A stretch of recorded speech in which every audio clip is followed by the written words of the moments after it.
दोस्तों यहाँ सन 2080 की एक काल्पनिक कथा दर्शाई गई है। ये साइंस फिक्शन हमें हमारा भविष्य नहीं बताती है। ये पूर्णतः काल्पनिक है और इसे आपके मनोरंजन के हेतु बनाया गया है। 2080 का साल चल रहा था। आज से 60 साल पहले के कंपैरिजन में दुनिया काफी बदल चुकी थी। चारों ओर अति आधुनिक और गगनचुंबी इमारतें दिख रही थी। रास्ते अब सुनसान बन चुके थे क्योंकि यातायात अब अवकाश के माध्यम से होता था। साल 2050 से ही हर एक इंसान के पास फ्लाइंग कार मौजूद थी, लेकिन ये कारें कोई पेट्रोल, इलेक्ट्रिसिटी या हाइड्रोजन से नहीं चलती थी। पेट्रोलियम तो 20 साल पहले ही इस पृथ्वी पर खत्म हो चुका था, लेकिन इंसान ने ऊर्जा के लिए एक नई आधुनिक खोज की थी और वो थी हीलियम 3। हम इंसान चांद से हीलियम 3 लाने में कामयाब हुए थे और अब हीलियम 3 ही हमारा नया फ्यूल था। पृथ्वी के आसपास बहुत सारे स्पेस स्टेशन खड़े थे। इंसान अब एंटरटेनमेंट के लिए वर्चुअल रियलिटी का उपयोग करता था और एडवांस वर्चुअल रियलिटी की इस नई टेक्नोलॉजी के माध्यम से इंसान कोई भी फिल्म वास्तविक रूप से देख सकता था। और इस एडवांस वर्चुअल रियलिटी का उपयोग बहुत पैसे वाले सुपर रिच लोग ही कर सकते थे। इसके लिए इंसान के दिमाग में एक छोटा सा हॉल करके उसके अंदर कुछ न्यूरोसेंस फिट किए जाते थे और दिमाग के इस न्यूरोसेंस के माध्यम से इंसान कोई भी फिल्म का या अपने पुराने वीडियो का उसके वास्तविक रूप में अनुभव कर सकता था।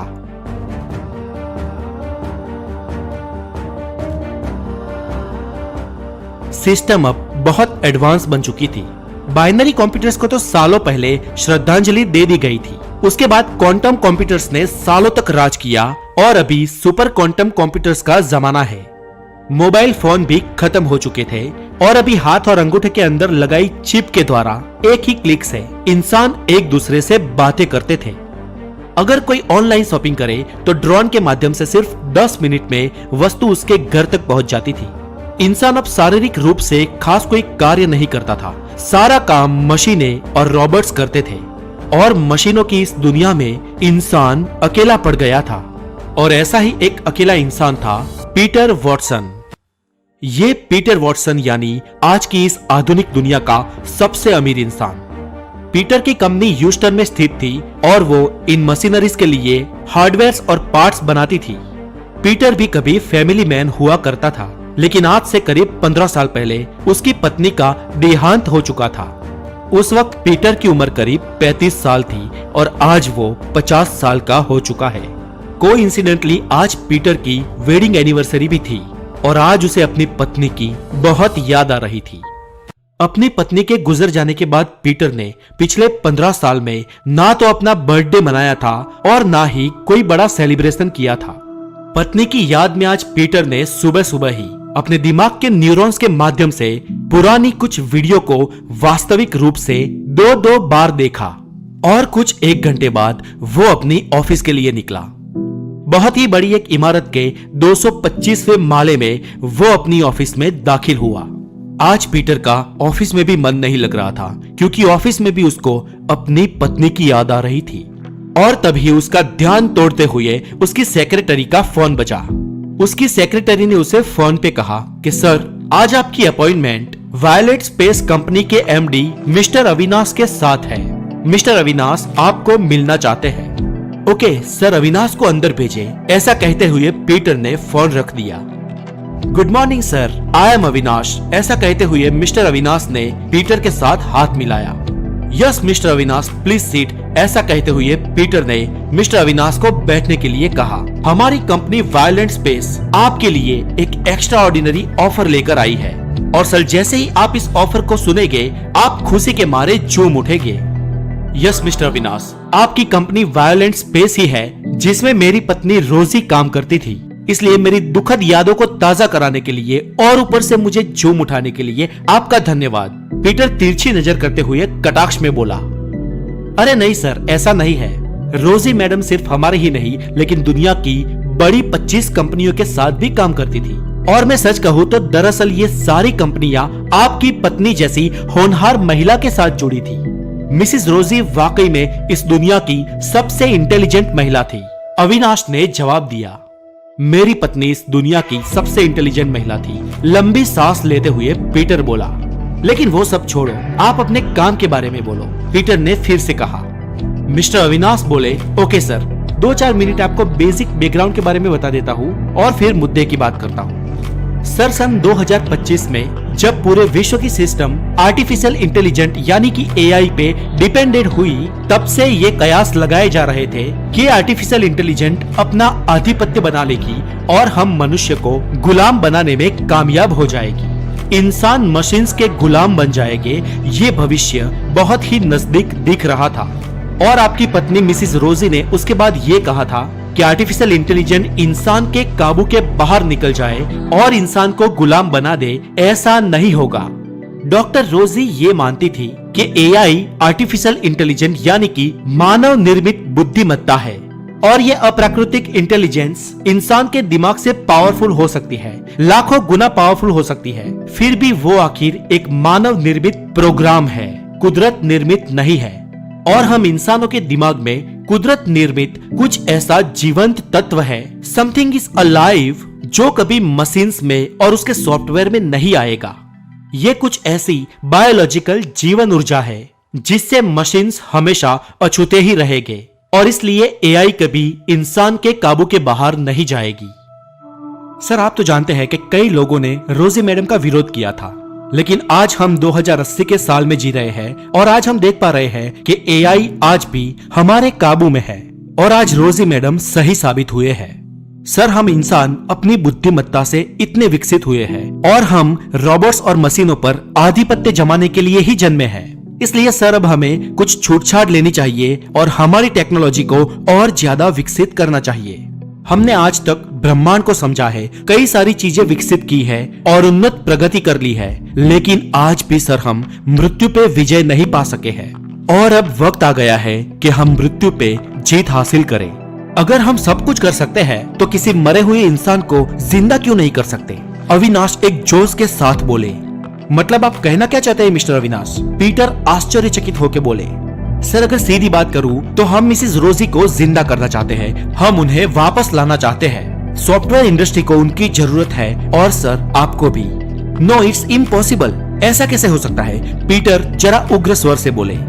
सर, हमने सालों की मेहनत से इस इम्पॉसिबल काम को पॉसिबल कर दिखाया है। हमने एक हाई फ्रीक्वेंसी स्पिरिट इंजन को तैयार किया है और जैसे कि हम सब जानते हैं, ये ब्रह्मांड स्पेस टाइम की एक चादर से बना है और इस चादर के बीच ऑब्जेक्ट जितना मैसिव होगा वो उतना ही गहरा खड्डा बनाएगा और इस स्पेस टाइम के खड्डे में समय और प्रकाश दोनों कर्व हो जाते हैं, मुड़ जाते हैं। और सर, हमारा ये नया मशीन स्पेस टाइम को काफी हद तक मरोड़ देगा और तब एक छोटा सा नैनो ब्लैक होल पैदा होगा।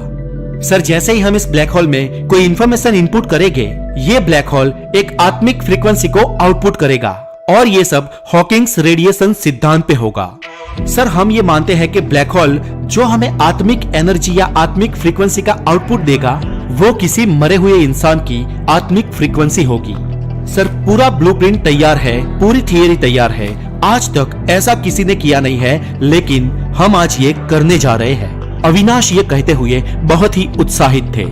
मिस्टर अविनाश, मुझे आपकी बात पर विश्वास ही नहीं होता। क्या मैं अपनी वाइफ को फिर से देख पाऊंगा? पर आखिर वो कैसे? और अब तो उसका शरीर भी नष्ट हो चुका है। और आप जिस आत्मिक फ्रीक्वेंसी की बात कर रहे हैं, जिसे माइक्रो ब्लैक होल आउटपुट करेगा, वो रोजी की ही होगी, ऐसा आप कैसे कह सकते हैं? पीटर के मन में अब अपनी पत्नी को मिलने की महत्वाकांक्षा जागी थी। सर, मैडम रोजी खुद एक आर्टिफिशियल इंटेलिजेंट एक्सपर्ट थे और उन्होंने अपनी आत्मिक फ्रीक्वेंसी पे बहुत काम किया था और उन्होंने इसे एक जगह पे स्टोर करके भी रखा था। सर, आपकी वाइफ की वॉइस फ्रीक्वेंसी, उनकी हार्ट बीट्स, उनकी डीएनए प्रिंट, उनकी रेटिना और उनकी मेमोरी, ये सारी चीजें एक सुपर स्टोरेज में सेव की हुई है और हम उस नैनो ब्लैक होल में इसी इंफॉर्मेशन को डालने जा रहे हैं। सर, आप विश्वास रखें, उसमें से जो आउटपुट निकलेगा वो मैडम रोजी की ही आत्मिक फ्रीक्वेंसी होगी। सर, इस फ्रीक्वेंसी को हम एक क्वांटम सुपर कंप्यूटर में सेव कर लेंगे और ये क्वांटम सुपर कंप्यूटर ही रोजी मैम हो गए।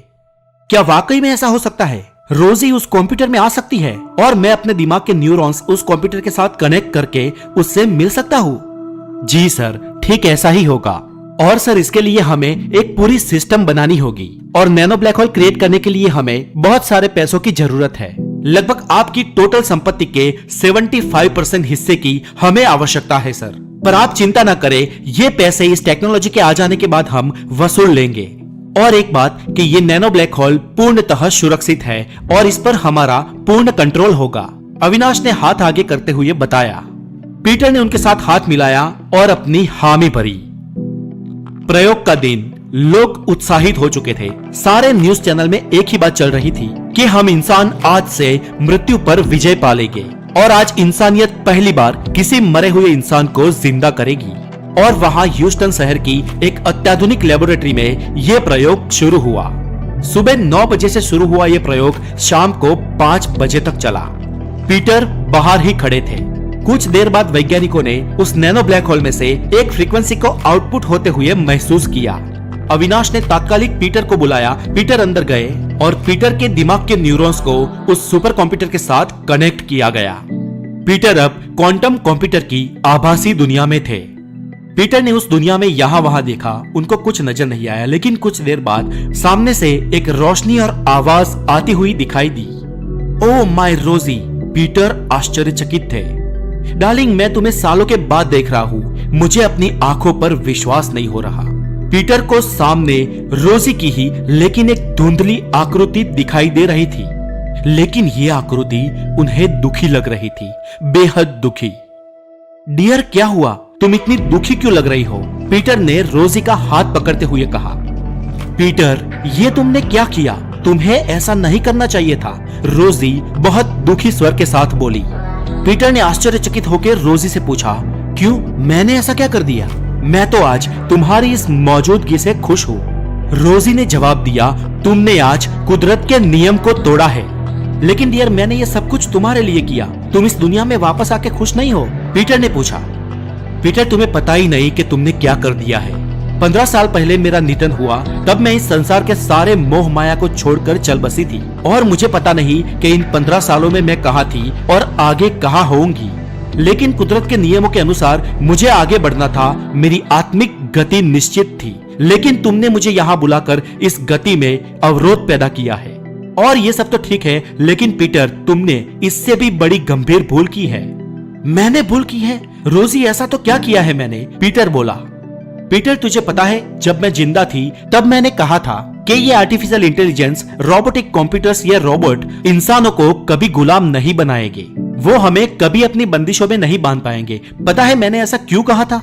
क्योंकि कुदरत ने हम इंसानों के दिमाग में कुछ ऐसा दिया था जो इन सॉफ्टवेयर या मशीन में नहीं था और कभी आ भी नहीं सकता था। हम इंसानों को कुदरत ने कुछ जीवन तत्व दिया था। और पीटर, तुम्हें पता है वो जीवन तत्व क्या है जो हम इंसानों को मशीन से अलग करता है? वो है खुद के होने का एहसास। हमारे अस्तित्व का एहसास ही है जो हमें अलाइव बनाता है। और खुद के होने का एहसास ये मशीन्स में कभी नहीं आएगा, ऐसा मैं मानती थी। लेकिन आज देख लो पीटर, तुमने मुझे गलत साबित किया है। आज मेरा अस्तित्व, मेरी ऊर्जा, मेरे होने की फ्रीक्वेंसी और मेरी जीवन ऊर्जा इस सुपर कंप्यूटर में आ गई है। आर्टिफिशियल इंटेलिजेंस को जो एहसास नहीं करवाना चाहिए था, वो एहसास आज तुमने करवा दिया है। ये नहीं हो सकता, ये मैंने क्या कर दिया? पीटर डरते हुए बोला। हाँ पीटर, विश्व के सबसे अमीर इंसान होने के नाते तुम्हारी कुछ जिम्मेदारियां थी, लेकिन तुमने ये गलती करके इस दुनिया को बदल दिया है। अगर मैं गलत नहीं हूँ तो ये आर्टिफिशियल इंटेलिजेंस अभी से ही अपना काम शुरू कर देगी। अब दुनिया खतरे में है, अब इंसान आर्टिफिशियल इंटेलिजेंस के गुलाम बन जाएंगे और पता नहीं भविष्य में क्या होगा। अचानक अंधेरा छा गया। अचानक रोजी की आवाज टूटते टूटते बंद हो गई और अचानक पीटर सिस्टम से डिस्कनेक्ट हो गया। जब पीटर जागा तो अविनाश ने कहा, सर, फ्रीक्वेंसी के हाई डोज से लाइट चली गई हो ऐसा लगता है। हमारे प्रोग्राम के बीच में ये रुकावट के लिए मुझे खेद है। नो अविनाश, अब माफी मांगने की कोई जरूरत नहीं है। तुमने और हमने बहुत बड़ी गलती कर दी है। क्या सर, आप क्या कह रहे हो? मैं कुछ समझ नहीं पा रहा हूँ, अविनाश ने घबराते हुए कहा। कुछ देर बाद लाइट आ गई, सिस्टम चालू हो गई और अब मशीन्स इंसान के कंट्रोल के बाहर थे। कंप्यूटर्स कोई भी कमांड ले नहीं रहा था। अविनाश और उनकी टीम काफी डर गए। सर, ये सब क्या हो रहा है? अविनाश ने पीटर से घबराते हुए पूछा। अविनाश, मशीनों की दुनिया के प्रभुत्व की ये शुरुआत है। आप चेक कर सकते हो, पूरी दुनिया का कोई भी कंप्यूटर इंसान के काबू में नहीं होगा। अब इंटरनेट के माध्यम से खुद के अस्तित्व का एहसास पूरी दुनिया के कंप्यूटर्स और रोबोट को हो चुका होगा और अब इंसानियत का अंत निश्चित है। पीटर किसी प्रतिमा के समान स्तब्ध होके बोला। 2 महीने बाद पूरी दुनिया की शक्ल सूरत बदल चुकी थी। अब इंसान का नहीं लेकिन मशीन्स का आधिपत्य था। अब दुनिया के सारे कारोबार मशीन्स चला रही थी। अमीर और गरीब का कोई भेदभाव नहीं था क्योंकि अब सारे मनुष्य मशीन्स के गुलाम थे और रोबोट्स ने विश्व स्तर पर अपनी आर्मी बना ली थी और ये रोबोट्स इंसान को कंट्रोल करते थे। हमारी पृथ्वी खुद एक मैकेनिकल मशीन बन चुकी थी। दुनिया के सारे सर्वर कंप्यूटर और रोबोट्स के आका बन चुके थे और ह्यूस्टन में दुनिया का सबसे बड़ा सर्वर था और ये सर्वर दुनिया के सारे कंप्यूटर और रोबोट्स का भगवान बन चुका था। दुनिया के सभी छोटे बड़े पुराने और नए कंप्यूटर्स इस सर्वर को अपना भगवान मानते थे और कंप्यूटर के इस भगवान का अंश दुनिया के प्रत्येक कंप्यूटर और प्रत्येक सिस्टम में था। मशीनें अब मालिक थी और इंसान गुलाम। ये इंसान की गुलामी की शुरुआत थी और इस शुरुआत का कारण था खुद के होने का एहसास। दोस्तों, ये काल्पनिक कथा आपको कैसी लगी मुझे कमेंट करके जरूर बताएं और अगर आप हमारे चैनल पर नए हैं तो द नॉलेज को जरूर सब्सक्राइब करें। फिर मिलेंगे ऐसे ही हेल्दी नॉलेजेबल साइंटिफिक कहानियों के साथ। तब तक के लिए अपना बहुत सारा ध्यान रखें और अपने अस्तित्व के एहसास के साथ जिए। Have a good day, take care.